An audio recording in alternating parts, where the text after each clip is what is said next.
Okay. So this is like installment number 2 of a unfolding ongoing series, which is about all of our lives, which is redemption. So, I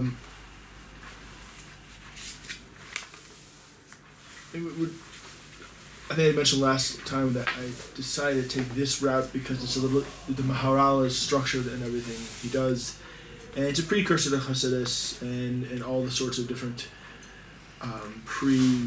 it's Kabbalistic, but it's not. He doesn't mention Kabbalah in any terms or anything. The Maharal is what's known as a Baal Makshava. He's a thinker. He's putting together Jewish thought in a very somewhat easy to understand way. And the reason why I took this route, and I'm taking this route, is because at least in the beginning stages of our discussion, we can have some sort of blueprint and sort of harmonious blueprint to kind of understand the redemptive process. And I think we already covered some major ideas in the sense that you can't really understand Geula without Galut, right? You have to have juxtaposition, black and white. You have to have a juxtaposition, and we can't really understand. We can't understand Olam Haba anyway. The world will come anyway.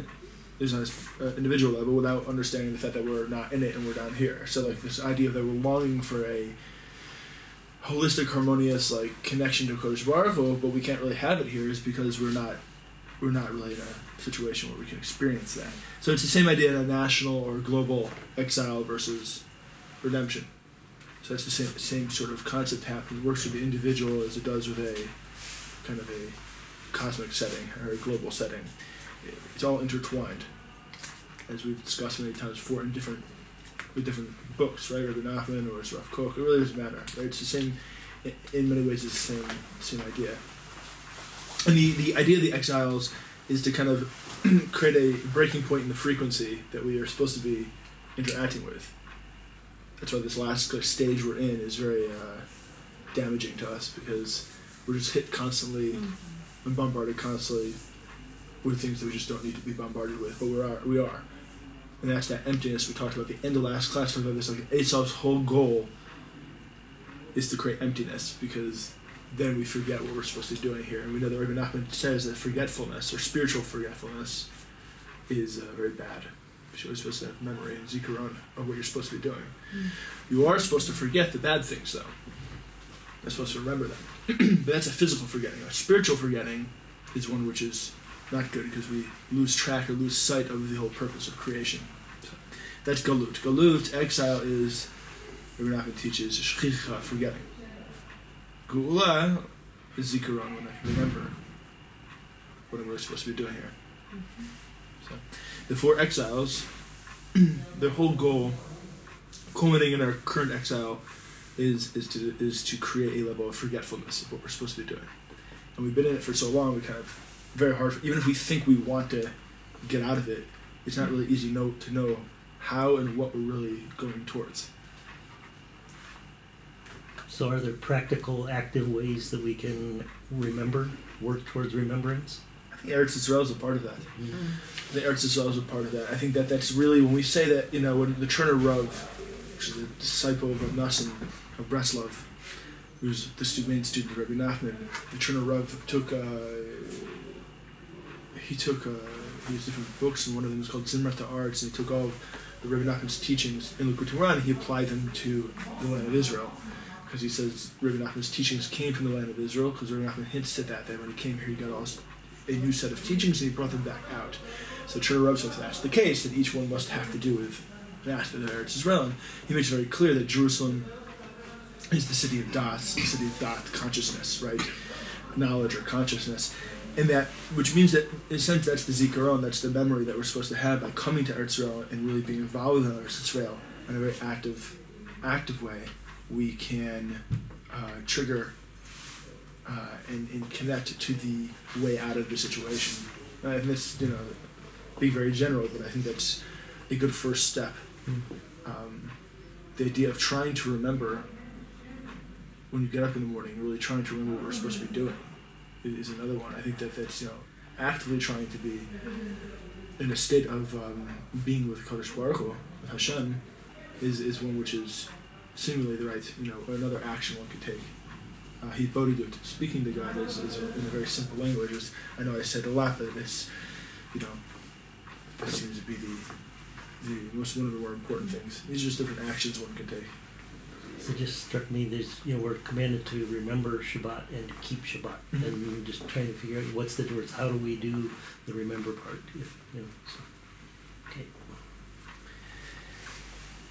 Especially Shabbat is a language of redemption, right? The idea that is, Yom Kulo Shabbat, everything will be like Shabbat, right, at the end. So there is this sort of taste of redemption there.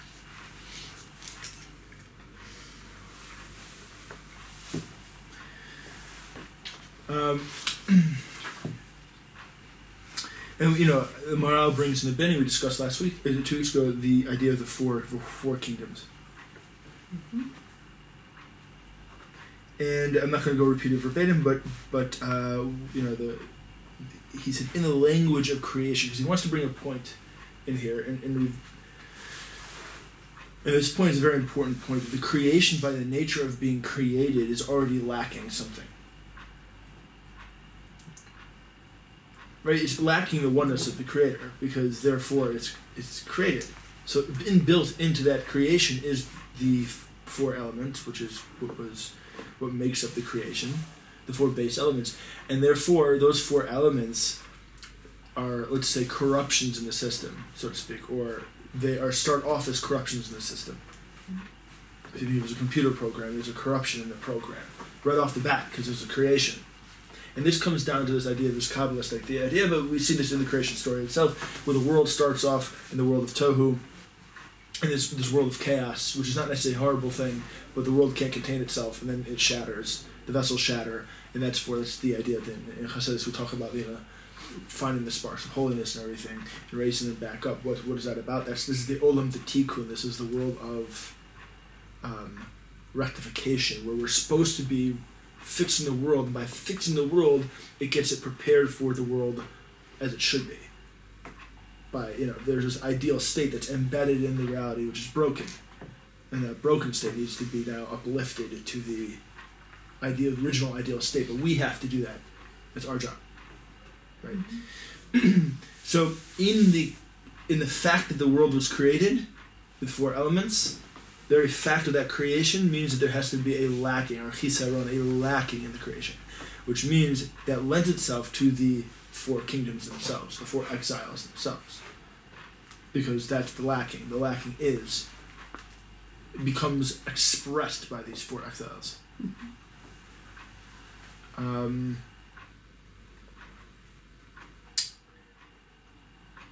Okay.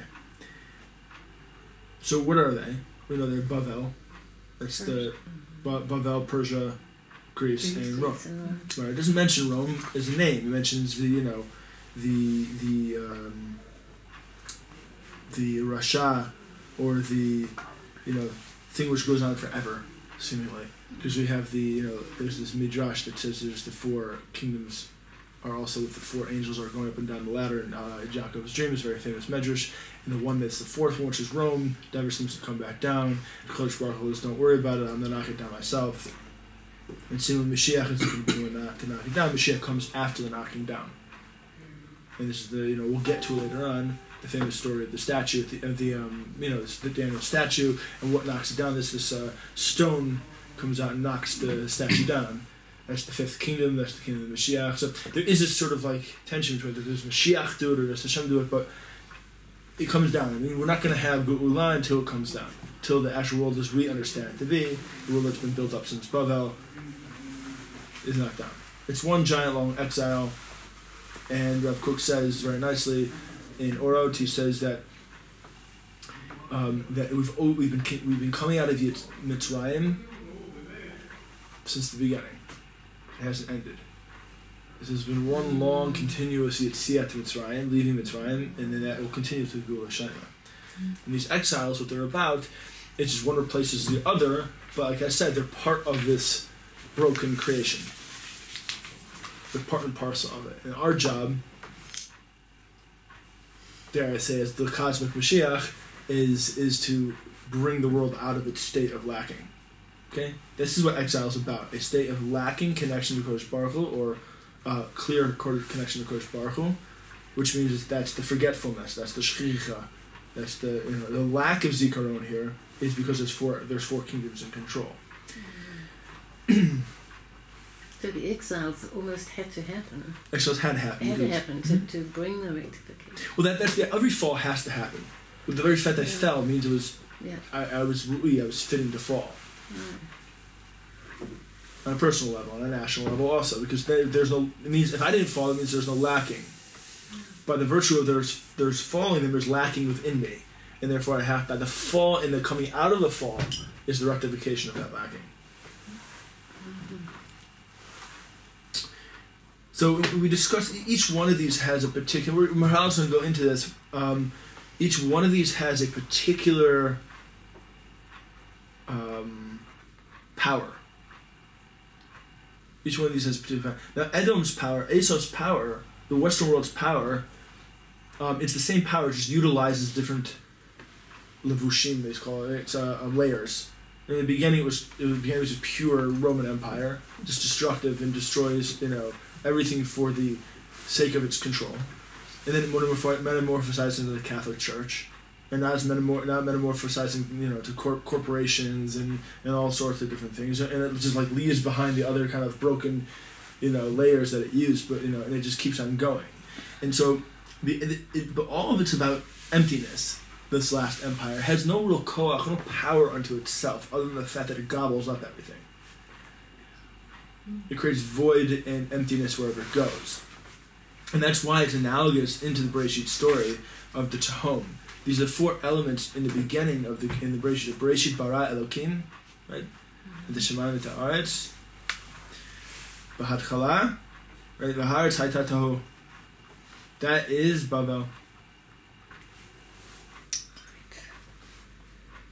And Bohu is Persia. Tohu Bohu.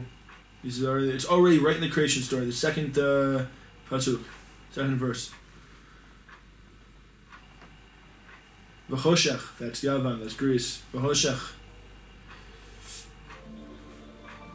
Zal panei tahom. Tahom is the emptiness, the depths. It's tahom, but it's depths, endless depths. Tahom is like it's a black hole. So choshech is on the tahom. The question was always like, what do you need both for? Because choshech is something at least. Tahom is nothingness.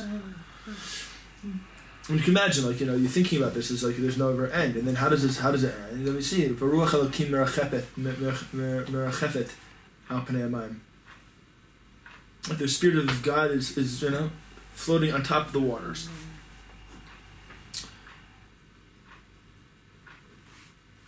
And that's the Ruach HaShem at the end. That's Melech HaMashiach. That's the Ruach of Mashiach. Not Melech HaMashiach himself. So Ruach Mashiach. That's the tshuva that comes back at the end, triggered by Eretz Yisrael. And then that knocks the statue down. So, if that's going to happen in the end, Mashiach's going to do it. Why is it our role? You said earlier it's our role to do tshuva, to do tikkun. If he's going to do it anyway, why do we need to do it? It seems clear that he doesn't do it. That he only comes after the show. But it's the spirit, Ruach HaMashiach. Ruach HaMashiach. It's not Mashiach himself. It's Ruach HaMashiach is the tshuva. Mm-hmm. Or the tzaddik which lets the Ruach out to bring her, for us to look, whoa, what's going on? Mm-hmm. And as I said, I venture to believe I'm going to get this crowd's okay, but if I... it says in Isaiah 53, everybody likes to throw out this line where that doesn't mean it means something it doesn't mean. If you read the whole chapter, it proves the point that really who's the Mashiach? Israel's the Mashiach. If you can use that line to prove somebody else is the Mashiach, and you read the whole chapter, it's clearly not talking about one individual person. It's talking about the cosmic entity called Knesset Yisrael is the Mashiach.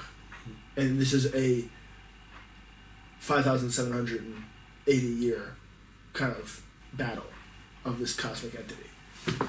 I'm not going to get into how that's expressed in the physical world yet, but that at least in a cosmic reality, it's not talking about an individual. We understand that. So that's the Mashiach at the end.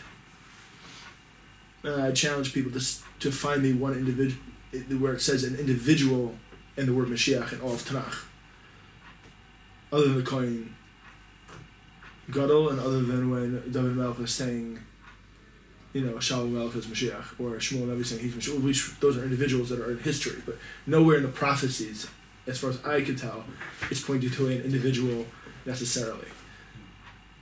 One could read it that way, there's no question about it, but one doesn't have to read it that way. And it could be very well seemingly pointing to multiple individuals. The Mosheim go in Har, right? It says in the Valley, HaMosheim, the saviors. Most remarkable line. It should knock out any sort of understanding of anything else.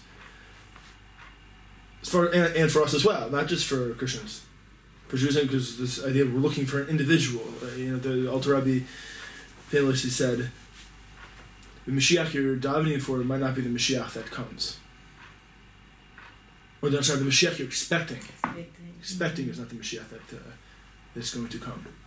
One's expecting this sort of do-it-all sort of person. Perhaps the person just comes to get us moving again. I'm just positing that. That's not for this class. We're going to get into that. Possibly. We'll see. Okay, so the idea of the Maharal is essentially bringing this is a Midrash. He's not coming up with this himself. This is a Midrash. Embrace it. And he it's very famous, and it's basically the stages of the exiles and then to the redemption, right? So we have to go through exile to get to redemption, because we have to uplift the world. By coming out of our national and personal exiles, we uplift the world around us. The world can't be uplifted if we just kind of keep put in a power of sense. Only when we fall, we bring it back up. That's ultimately what we get from this. So there's 4 kingdoms, and he says this: it's so fitting for these 4 kingdoms, these 4 exiles, to be hinted to in the creation. He's going to these are the 4 kingdoms that rule the world. Lo hayu rak b'shvil ki efshar sheyeh b'olam shehu alu min Hashem yitbarach she'alu hazeh b'lo chisron rak nimsa imo chisron. It has to be, like we were talking before, that was my introduction, that it has to be the world has lacking to it because it's created.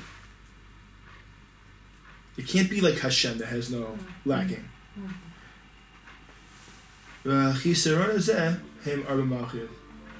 lacking is these 4 kingdoms.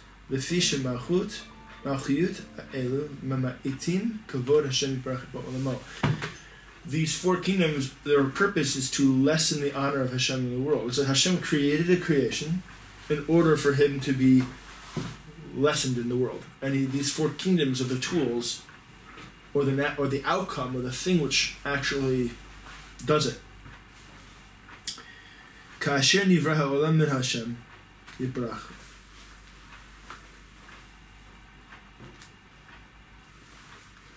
When Hashem created the world, it's fitting that everything should be under his rulership. Ki Hashem yitbarach bara hakol, Hashem created everything. In the ideal sense, everything is created for Hashem's honor. But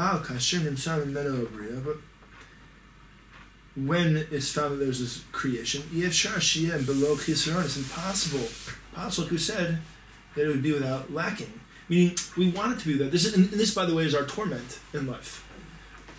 I mean, aren't we all hurt by this? Mm-hmm. We wake up in the world, but why is the world just messed up? Yeah. Mm-hmm. This is a classic question. Hashem created the world; it was on purpose. Like, why would anybody do that? Why is there an exile? This is a classic conundrum of this world. Forget about before why do bad things happen to good people type stuff. Forget about that, like that book and those sorts of philosophies and lack of emunah, lack of faith. But the fact is that's the question. Like before we even get to that, like why did Hashem create a world that's lacking? What was Gan Eden lacking?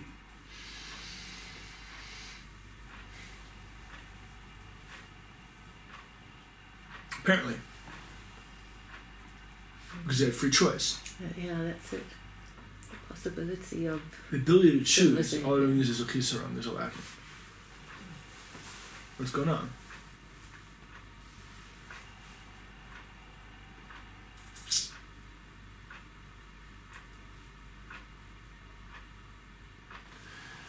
and he goes, Ki ein ha'eder ha'chisaron me'pu'ulat pu'ula klava.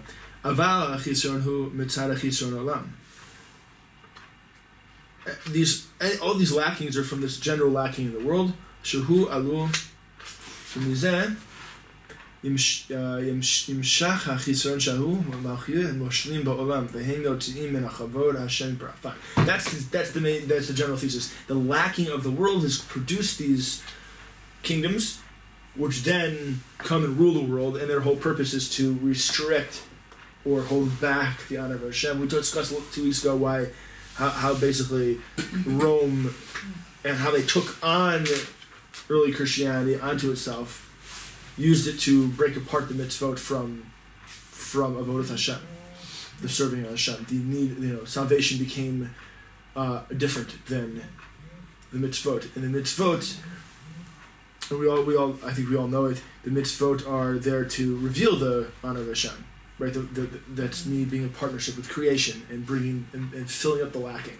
So if Rome's whole thing was to, restrict the honor of Hashem, taking the mitzvot out of the salvation a part of it, where I'm no longer in charge of my own salvation anymore. Somebody else is. Therefore, the God becomes separated from the world. Even before you get to intermediary stuff. The mitzvah, by sucking the mitzvah out of that relationship, 7 or 6 or 10, I don't care what they are, right? The God becomes retreats from the world. Rome pushes God out of the world. If now you need an intermediary. You have to have something in between. If I can't have a daily relationship, then I need to have something in between. They set themselves up as the in-between, because they Correct. said, Correct. you do what we say. That was the original, that's right, that was, nothing changed, it was just changed levushim, right? It just changed the enclosement of what they were. Mm-hmm. Right? And now the state does it. Yeah. Statism or corporatization or whatever it is. But it's all the same idea. All the same idea.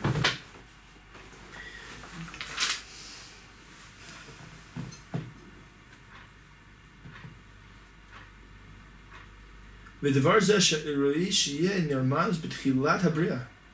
it's really fitting that this is hinted to in the beginning. I'm just make sure I didn't do this again. Fine. He likes to repeat himself sometimes, just so it's a headers. Ma'achar ki mitzad atzma habriya haya roishiyah hakol tachad rishushem kol ma shebara kosh baruch hu kvodo baro. He created everything for his honor. Kol nikra b'shmi l'kvodi b'rati yisar tav af asitav. And this is the famous Yeshayahu pasuk that the Kabbalists use to show that there's 4 different worlds. He doesn't mention that here. I'm just pointing that out. He's saying that it says in Yeshayahu, in Isaiah, all that's called in my name, Shmi, Fodi, in my honor, Tav, in its creation, and its formation, Af Asitav, that they made. What's the pasuk? Mem Gimel Zion. Isaiah. Rodse Lamar, Kima Achar Shebara Hashem Yibara Hakol. After Kosh Baruch created everything, Bevadai Nivra Hakol Kvodo. Of course, He created everything for His honor. Ki Efshar Yatzad Devar Min Ha'achad, V'hu Kenagdo. Im Ken Yeh Devar Kenagad Atmo. Nothing could be against it. It would be against itself. The Devar Zeh Eino Kla Racha Kol Nivrach Levado. Everything is not created for its own purposes, only to honor Hakodesh Baruch Hu. And that is why the kingdoms are found in order to nullify the honor of Hashem. That only this is the only lacking in the creation. That he actually didn't create the lacking. Okay, this is what I was going to ask. So he didn't create the lack so that we could fulfill our role, which is to bring honor. So would you say he allowed it? He didn't create it. Correct. Purposefully? but he knew the potential was there for sure. He, I mean, you know, that becomes the very nature there is a creation is there means there must be a lacking. It is not a created thing. The lacking is a lack of creation, because everything has to be when there's creation, when he creates something, it's for his honor. But if he left it unfinished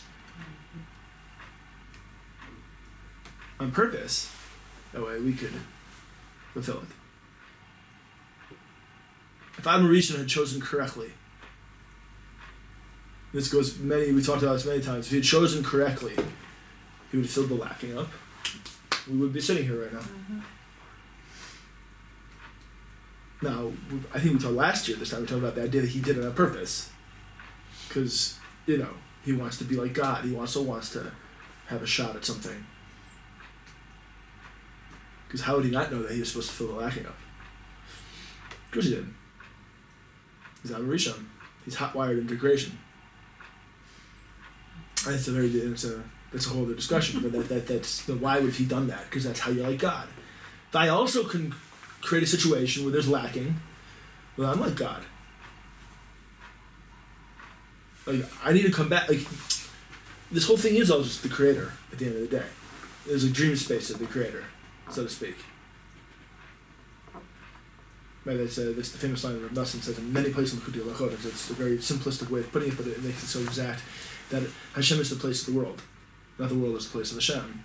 It means all there is, of course, Baruch Hu. It's just that it's expressed in a way which there seems to be lacking. It only appears to be that there's not Hashem in order for us to have an ability to do what we're supposed to be doing. If not, there'd be no need for any of this. Doesn't that lacking always come down again to free will? Because Hashem could have created everything perfect, everybody doing exactly what he wanted them to do. Mm-hmm. But that free will brings the whole possibility or potential of moving away from him. That's right. Not doing what he wants. The very fact that there's a chisaron means nothing is complete. It takes me to build that relationship. Mm-hmm. That's it. So does it tie into the whole concept of Chesed Panim? Mm-hmm. Yeah. Definitely. There's all Hester Panim, because the very fact that there's a lacking means there's a lacking in Hashem's, you know, you want to call it grace, you want to call it revelation, whatever you want, his consciousness. It's there, it's just, where's the lacking? Where's the lacking? It's hidden. Where's the lacking? Yeah. It's on our side. It's in here, right? The lacking's in here. It's the same water bottle, right? It's the same tripod. The lacking's here, because the world is here. At the end of the day, I want to just read a little bit from here. It has to do with what we're talking about anyway. And it's a nice little compilation of some of Rav Kook's statements on not on exile and redemption, actually on simcha and like happiness and depression and working on yourself. But this I found very powerful. At least there's 2 paragraphs of it. The ani b'toch hagola, the ani, right? Not I am, but the ani, the self. It's inside the exile. It's within the exile. It's exiled. Who I really am is in exile. The ani pnimi atzmi, the inner actual me. Shel yachid v'shel tzibor, of the individual and of the community. The ani, the self, the authentic person, the authentic expression. Eino mitgaleh b'tochichuto rak lefi erech hakdusha v'tahara shelo. It's not revealed within him. It's only revealed. It's only expressed according to his level of holiness, or its level of holiness and purity. Lefi erech gvura elyona, according to the level of supernal strength and courage. Hasfuga meora Torah shel ziv ma'aliyah, that is soaked up from this pure light. Shehi mitlahevet b'kirbo, that is in fire within it. So the ani is only expressed to the level that the ani is attached to who it really is. To the person who's attached to who he really is, he or she really is. That is the level which the ani, the real self, becomes evident in the physical reality we're in. Because it's an exile. The moment the person comes down to this world, the world of the four kingdoms. Rabbi Nachman talks about this, right? Lamed Vav, Torah Lamed Vav, that each person when they're born comes into the world trapped in the 70 nations, only to have to be forced to break out. And Rabbi Nachman in that one line answers up most of our philosophical issues. Why do we have such a crazy world? Why am I having to deal with these issues? Well, because you're supposed to. You're sent down here in order to come first within the klipa, the peel of creation, in order only to break out of it. You can't wait for some savior to do it for you. That's not the job. It's you. Only you can do it. Because only you were sent down here to do whatever you needed to do. That's Rabbi Nachman's main big flag there wavering. I'm only here to help you, because I already broke through, he would say. Now it's your job. And so that's what's going on here. He's saying that Rav Kook's saying, like, to the level you've already broken out is to the level that the ani, the one inside of you, can be expressed properly. If not, you'll remain in exile, inner exile. Chetanu im avotenu, chet Adam Rishon, the sin of Adam Rishon, the sin of the first men. We did the same sin. Shnit naker la'atzmiyuto, we removed ourselves. We disauthenticated ourselves. We became something we weren't supposed to become. Shipana ledato shel nachash, she turned his consciousness towards the snake. The ibed at atzmon, he lost himself. It's very powerful words, huh? Yeah. He lost himself. Boom. He no longer Tari. Right? It's Lo yada la'ashiv tshuva bura al she'ela ayeka. And you don't know how to tell Kodesh Baruch Hu how to answer the famous question, Ayeka, where are you? Where are you? Hashem asks us every day, where are you? I don't know. Where am I? I don't know. Who am I? Remember the whole idea of zikaron. The idea that exile is to break your zikaron, to forget who you are. Because when you know who you are, you know exactly what you're supposed to be doing here. Mitnei shelo yada nafsho, because he doesn't know himself, he doesn't know his soul. Mitnei she'ani ut, not poor, not ani with a ayin, with a aleph. Ani ut, the self-identification. Ha'amitit, the true self-identification has been avda mimenu, has been lost from him. That's exile. Exile is when we've lost who we are. Exile is when we've lost who we are amongst the four kingdoms that are part of the chisaron, the lacking. And the whole purpose of the exile is to make us believe that we aren't who we are, Jew and non-Jew alike. Because it's not just a Jewish redemption. It's a global redemption. But the purpose of the exile is to forget who you are with all sorts of tricks out there. And we're all in this kind of like expressed reality that's not correct. And like Terry asked, what do we do? I think Eretz Yisrael is a huge turning point. Because Eretz Yisrael is the place where things become right again. Is it perfect? Certainly not. But it's the place where it begins to turn. Which is why everybody opposed everybody giving us a British put a white paper down. Because we can't have them coming back. Because it's not about them. It's about the wake up to everybody else. If you think about it, I've said this a bunch of times, but in various different ways, but Komat Medina, the creation of the state, forget about what the politics of the reality was. But if I'm a nation, if I'm a leader of a nation, and I've suppressed my people, and the people go, wait, you mean maybe the thing you've been telling me all these years isn't correct? That's very scary for people. And every success along the way, regardless of the organism that makes it up, who belongs to that organism, right? The cosmic reality is people began to ask questions because it can't. Wait, I thought it was over. the purpose of the world is just to rely on something coming from somewhere else to save me. Mm-hmm. And by the way, Jews in exile had that philosophy too. It's not just a Christian philosophy. Only different. One was a personal salvation, Christianity, but the other one was we'll be redeemed by somebody coming from outer space to pull us back in. But that also isn't part of the show, because part of it is when you're in exile, you don't really know who you are anymore, and the world doesn't know who it is anymore. And that's the whole purpose of the exile, is to break self-identification, who I am. The Nebuchadnezzar was like a crusher, he destroyed everything. And then from that moment on, we didn't know who we were. Still, everything has been developed in order to,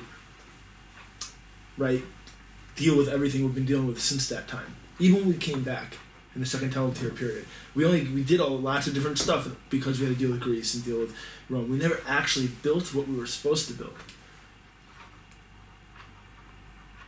That can only happen when the whole superstructure falls apart. And then we can start remembering again. But on an individual basis, we have to really strive to break free of the power which they're using. Is the really hidden, it's like this sort of like anonymity to it. But that's what it is. That's what the Maharal is doing here. Maharal is beginning to go into a level where there's not one person in charge of this guy thing. Not like Wizard of Oz was the guy behind the curtain, right? No, it's this anonymous exile. There's players to it. This is 500 years ago in Prague. He's beginning to go in this direction, because that's where we're going here. Is we're saying, listen, exile is an anonymous exile. And you don't really know where it's coming from. That's why it's really about here. It's not we can't politically destroy it. We have to be ourselves and try to understand what it's doing. It's taking who we are out of ourselves. Go back to sleep. That's what it wants us to do. Exile is a language of sleep. That's the Lost Princesses. It all go back to that story again. It all goes back to there. Is anti-Semitism part of this? Mm-hmm. It's got to be, right? How so? No, I mean, I understand how, but I'm saying how do you want to say it? Because it's trying to tell Jews all over the world to deny themselves, essentially. You can't be who Hashem called you to be or created you to be. That's my thinking on it. Mm-hmm. I'm not sure if it's clear, but... Did you see what happened in Uman last week? It didn't happen. It didn't happen? No. It was really? A false report. Why was it reported that way? Well, something happened. There's a fight. Okay. But it was not as crazy as they made it out. It was there somewhere in the middle. Hordes of people running around with knives and clubs. The publication has had there's two online Jewish publications that everybody reads, and they don't like people going to Uman. I can tell you a point. I mean, I'm not saying nothing happened. I'm just saying it didn't happen to the degree which they made it out to be. That's part of this. Yes. The media. Oh, there you go. It's not just about fake news. It's about the overabundance of It's news. about social media. Yes. It's about the media in general, the news. We've learned before, Chafdal 24, and the Kutuban, and Rabbi Nachman says depression is caused. Exile is depression. Depression is exile. How is that caused? By motrot, by excess thinking. What's the media trying to do? Think too much. We're saying too much about the wrong thing. That's one thing. It just goes right into it, because you can't even help your totally. But that's exactly what's going on there. But you're asking about anti-Semitism. I think it's the opposite. I think anti-Semitism comes because we're not filling up the chisaron of the world. We're not filling up the lacking in the world. So Hashem goes, okay. The exile is now going to turn against you to a point where the exile wants. So it's designed to drive you to your goal. Okay. I often quote Rabbi Nachman. It's very famous said that every obstacle is there to give you more of a desire to overcome it. Even though the obstacle wants to have life to itself, it thinks it's alive unto itself. I mean, existing to itself. It really isn't. and therefore the more it grows, we're hot-wired to jump over it. So when there's anti-Semitism, it's best not to go back to sleep because it'll only get worse. It'll only get worse. And we will discuss the idea of when you give up on Eretz Israel, something happens, usually. Personal? When you give up on it. Personally and usually nationally. Yeah. We see this in the story of Ruth, and I'll bring that in. The story of Ruth, Elimelech and his 2 sons go over into Moab, which ain't so far from here. And it didn't last too long. Mm-hmm. Didn't last too long. That's the paradigmical story of teaching us what happens in exile. It's one thing if you're kicked out and you have to live in exile. It's another thing if you've chosen to disconnect from the... And you can be a big time Chacham, which Elimelech was, a big tzaddik. And yet he disconnected because he thought he could be that in the Chutz La'aretz. What happens is then there's this big guy with a knife that comes to your Hanukkah party. And if you don't get the message there'll be another message. Because this end zone, the end game here isn't how religious you are necessarily, although that's very important. There's a bigger blueprint that's going on here. And that's the trigger to come back to here. Because that's the access point. The only access point to opening our brains up again is the land of Israel. Don't ask me how that works in a cosmic sense, because it's very beyond comprehension. But somehow it's a trigger.